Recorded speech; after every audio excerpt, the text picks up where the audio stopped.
warahmatullahi wabarakatuh.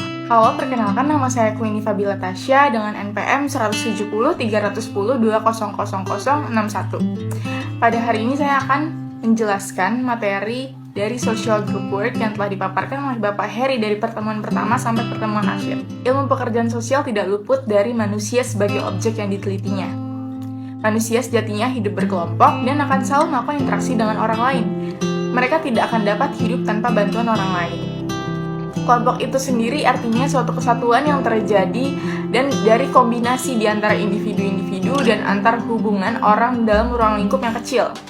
Dalam berbagai bidang kehidupan, manusia akan selalu memiliki kelompok sosial.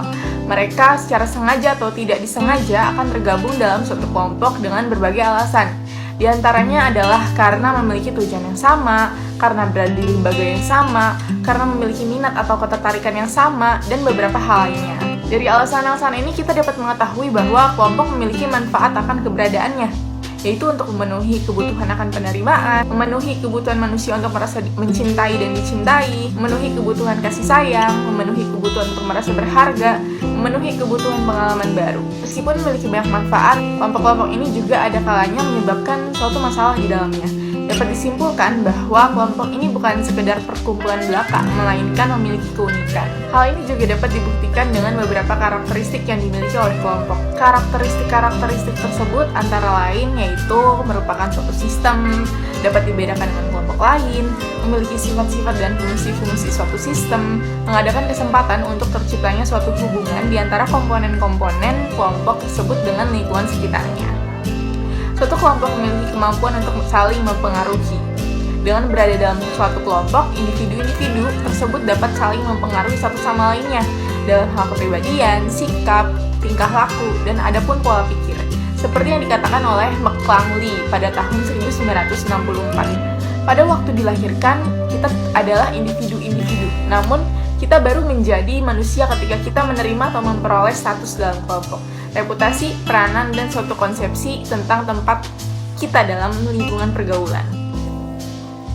Nah, kelompok-kelompok dalam masyarakat ini memiliki dua klasifikasi atau classification of group. Klasifikasi kelompok ini terbagi menjadi task group dan treatment group.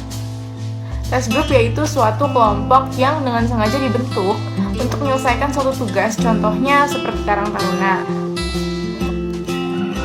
Sedangkan treatment group merupakan kelompok yang sengaja dibentuk untuk mengubah atau menyembuhkan seorang anggota kelompok. Kelompok ini lebih banyak berbicara mengenai anggota-anggotanya sehingga muncullah disclosure. Halo semuanya, perkenalkan saya Suci Rahmadani. Dalam kesempatan kali ini, saya akan mencoba menjelaskan beberapa hal dan materi-materi yang telah saya pelajari selama mata kuliah Social Group Work. Yang pertama adalah pekerja sosial sebagai instrumen dalam Social Group Work atau use of self. Pekerja sosial yang bekerja dengan kelompok perlu memiliki beberapa instrumen seperti yang pertama adalah understanding. Dalam hal ini pekerja sosial harus dapat menjadi pendengar yang baik agar kita nantinya dapat mengerti dan memahami apa masalah klien atau listening to understand, mendengar untuk memahami. Selanjutnya adalah sensitivity atau membangun empati dan sensitivitas. Hal ini penting dilakukan sebagai upaya untuk membantu orang-orang yang mungkin sulit untuk bercerita dengan orang lain, sehingga pada sesi kelompok diharapkan mereka dapat mengungkapkan isi hatinya. Sehingga dalam hal ini pekerja sosial perlu memiliki keterampilan agar mereka dapat dengan leluasa bercerita dan mengeluarkan isi hatinya. Selanjutnya adalah respect. Dengan kata lain, kita harus dapat menghormati dan menghargai klien yang hadir dalam sesi group work tersebut, agar mereka dapat lebih terbuka dan berterus terang kepada kita. Selanjutnya adalah acceptance. Hal ini dapat dilakukan dengan menerima orang-orang atau klien tersebut dengan apa adanya dan dengan segala keunikan dan keberagaman yang mereka miliki. Selanjutnya adalah empathy atau empati, yakni harus lebih berempati atas apa yang klien alami agar mereka dapat dengan lebih nyaman bercerita kepada kita. Dalam hal ini, pekerja sosial harus memiliki kemampuan untuk merasakan keadaan emosional orang lain, rasa simpatik, mencoba menyelesaikan masalah, dan mengambil perspektif orang lain. Selanjutnya adalah cooperative intentions, atau artinya pekerja sosial hadir sudah dengan niat untuk mencapai tujuan sesi, seperti menyelesaikan masalah atau problem solving, decision making, dan lain-lain. Selanjutnya adalah partnership. Dengan kata lain, pekerja sosial dapat memiliki spirit partnership atau kemitraan yang setara dan dapat dibangun dari pemilihan kata dan lain-lain. Selanjutnya adalah hopefulness. Artinya, pekerja sosial harus memiliki harapan bahwa sesi tersebut dapat menghasilkan kebaikan bersama dan mencapai tujuan bersama. Selanjutnya adalah support. Dalam hal ini, pekerja sosial hadir untuk mendukung mereka dan hadir dengan wawasan dan keterampilan sebagai upaya untuk mendukung mereka. Selanjutnya adalah komitmen. Dalam hal ini dapat dilakukan dengan membangun komitmen diri sendiri agar tetap berada di dalam kelompok tersebut, serta membangun komitmen agar kelompok tersebut tetap menjalankan sesi. Selanjutnya adalah confidence. Dengan kata lain, pekerja sosial harus memiliki rasa percaya diri untuk menjalankan sesi kelompok tersebut, meskipun terdapat hal-hal yang tidak kita duga nantinya. Selanjutnya, kelompok yang dapat digunakan sebagai media pertolongan oleh pekerja sosial diharapkan memenuhi syarat-syarat sebagai berikut. Yang pertama, ada sekumpulan orang. Dalam hal ini, idealnya adalah 4 orang. Selanjutnya, ada interaksi psikis. Hal ini dapat dilakukan dengan membangun suasana dan mendorong kelompok untuk saling mengenal dan saling berbicara satu sama lain. Upaya mendorong perkenalan juga dapat dilakukan dengan 2 cara. Yang pertama, sebelum game atau sesudah game.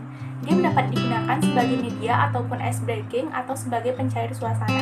Ice breaking dinilai berhasil jika terdapat partisipasi aktif dari peserta. Yang ketiga, adanya saling ketergantungan antar anggota kelompok.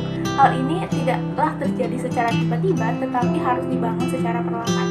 Yang keempat, merupakan kesatuan yang terpisah dari kelompok lainnya. Untuk itu perlu dilakukan di ruangan yang bebas distraksi. Selanjutnya, individu tidak melebur dalam satuan kelompok. Dengan kata lain, individu tidak harus menjadi seragam. Yang keenam, adanya tujuan, nilai, dan norma serta struktur sendiri yang akan terbangun secara alamiah dalam kelompok tersebut. Materi selanjutnya adalah fungsi-fungsi pekerja sosial khususnya dalam terapi grup. Yang pertama adalah teaching participant some guidelines, yaitu menjelaskan pedoman umum agar setiap individu dapat berpartisipasi dengan benar. Selanjutnya adalah developing ground rules and norms, atau dalam hal ini adalah membangun aturan dan norma-norma yang untuk di dalam kelompok tersebut. Selanjutnya adalah teaching the basics of the group process, atau mengajari dasar-dasar dari proses grup. Setiap orang dalam anggota tersebut sudah selesai bercerita, maka setiap orang dalam kelompok akan didorong untuk memberikan tanggapannya. Selanjutnya adalah assisting member to express their fear and expectation, atau memandu anggota kelompok untuk mengekspresikan ketakutannya dan ekspektasinya. Dan yang terakhir adalah modeling therapeutic behavior. Materi selanjutnya adalah prinsip dasar pekerja sosial yang bekerja dengan kelompok. Yang pertama adalah acceptance, atau menerima seluruh keadaan klien dengan apa adanya dengan harapan akan ada perbaikan. Prinsip ini juga mengungkapkan bahwa seorang pekerja sosial harus dapat menerima klien tanpa menghakimi klien tersebut terlebih dahulu. Selanjutnya adalah communication. Prinsip komunikasi ini erat kaitannya dengan kemampuan pekerja sosial untuk menangkap informasi ataupun pesan yang dikemukakan oleh klien, baik dalam bentuk komunikasi yang verbal yang diungkapkan oleh klien ataupun sistem klien, serta komunikasi nonverbal. Hal ini dapat dilakukan dengan mengembangkan komunikasi verbal dan nonverbal dengan cara welcoming others. Prinsip selanjutnya adalah individualisasi. Dalam hal ini, pekerja sosial datang dengan pemahaman bahwa setiap orang pasti memiliki keunikan dan berbeda satu sama lain. Prinsip individualisasi ini pada intinya menganggap bahwa setiap individu berbeda, sehingga seorang pekerja sosial haruslah menyesuaikan cara pemberian bantuan dengan setiap kliennya guna mendapatkan hasil yang diinginkan. Prinsip selanjutnya adalah participation. Berdasarkan prinsip ini, seorang pekerja sosial harus dapat mengajak kliennya untuk berperan aktif dalam upaya mengatasi permasalahan yang dihadapinya, sehingga klien ataupun sistem klien juga mempunyai rasa tanggung jawab terhadap keberhasilan proses pemberian bantuan tersebut. Karena tanpa adanya kerjasama dan peran serta dari klien, maka upaya pemberian bantuan akan sulit untuk mendapatkan hasil yang optimal. Oleh karena itu, peran serta klien sangat penting dan peran pekerja sosial dalam hal ini adalah sebagai fasilitator. Prinsip selanjutnya adalah confidentiality atau kerahasiaan. Dalam hal ini, pekerja sosial harus dapat menjaga kerahasiaan klien. Dan selanjutnya adalah worker of self-awareness. Kita bekerja dengan skill dan standar tertentu. Dalam hal ini, skill, knowledge, values, and ethics. Kode etik ini didasari oleh nilai-nilai fundamental dari pekerja sosial itu sendiri. Dalam hal ini, pekerja sosial harus dapat memberikan penghargaan terhadap martabat dan harga diri orang lain. Ya, menghargai juga keunikan dan menghargai juga hak-hak dan tanggung jawab orang tersebut. Materi selanjutnya adalah peran fasilitator social group work. Yang pertama adalah memfasilitasi dan lebih banyak mendengarkan daripada ikut bercerita. Yang kedua, warming up to discussion session atau menghangatkan sesi diskusi tersebut agar klien dapat lebih terbuka dan dapat mendorong adanya partisipasi. Yang ketiga, formal but also genuine, formal tetapi tetap tulus. Yang keempat, encouraging people to listen to each other atau mengajak orang lain untuk saling mendengarkan dengan cara memberikan contoh berupa empathic listening. Lalu empathic listening ini sendiri adalah mendengarkan dengan segala gestur, postur, verbal dengan verbal kita atau dengan seluruh kemampuan komunikasi yang kita miliki. Selanjutnya, we are facilitating them but not teaching them, yaitu memfasilitasi keterampilan pertolongan terapi tetapi tidak mengajari mereka, dengan harapan mereka juga nantinya akan memiliki coping skill yang baik dan reducing stress activity pun terjadi. Halo, kenalkan, nama saya Fajar. Di sini saya akan menjelaskan yang pertama, treatment group, dan yang kedua tentang bagaimana peran pekerja sosial untuk menghadapi para kelompok. Setelah treatment group memiliki arti yang sangat luas dan mencakup beberapa kelompok yang satu sama lain memiliki kemiripan tujuan, di mana menurut Tosland dan Rivers ini mengemukakan bahwa ada 5 tipe treatment group. Di antaranya itu yang pertama ada namanya growth group, di mana growth group ini adalah grup yang didesain untuk mendorong dan mendukung perkembangan individu setiap kelompok, di mana anggapannya adalah bahwa setiap individu ini dapat berkembang dengan cara membantu mereka untuk mencapai pemahaman akan dirinya menjadi lebih dalam. Nah, di mana pengalaman yang terjadi di dalam growth group ini terdiri dari berbagai macam aktivitas yang didesain untuk membantu mereka, para partisipan, meraih tujuannya. Nah, misalnya itu di growth group ini yang memfokuskan kegiatannya itu untuk membantu para pasangan agar bisa berkomunikasi dengan baik satu sama lainnya. Nah, yang kedua ada yang dinamakan dengan remedial group, di mana remedial group ini mengubah beberapa aspek dari perilaku klien. Nah, istilah dari remedial group ini diartikan sebagai kelompok yang memiliki tujuan untuk menyembuhkan para klien dari problematika pengalaman hidupnya. Terus selanjutnya ada yang ketiga, yaitu educational group, di mana merupakan sejumlah kelompok yang didesain untuk menyediakan informasi bagi para anggota di dalam kelompoknya, yang memang tujuannya adalah untuk mendidik atau mengajari para anggota kelompok tentang beberapa isu atau topik. Nah, hal tersebut ini dilakukan melalui diskusi ataupun melalui kegiatan-kegiatan di mana memang bersifat mendidik. Selanjutnya yang keempat ada socialization group, di mana kelompok ini membantu partisipan dalam menjadikan kebutuhan akan keterampilan menjadi hal yang tersosialisasi di masyarakat. Menanggapannya adalah bahwa anggota kelompok adalah orang-orang yang memang memiliki sedikit jenis keterampilan sosial tentunya. Nah, contohnya itu adalah kelompok yang dikembangkan untuk para remaja yang pernah mengalami perilaku menyimpang.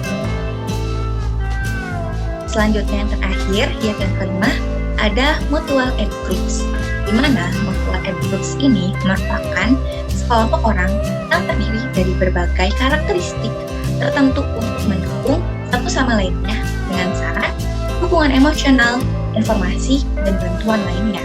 Nah, di mana kelompok ini memiliki pimpinan yang istilahnya itu mutual aid groups. Ini memang sering dibandingkan dengan istilah self-help group. Nah, karena memang keduanya ini memiliki tujuan yang sama, yaitu menjadikan anggota-anggotanya saling mendukung satu sama lain.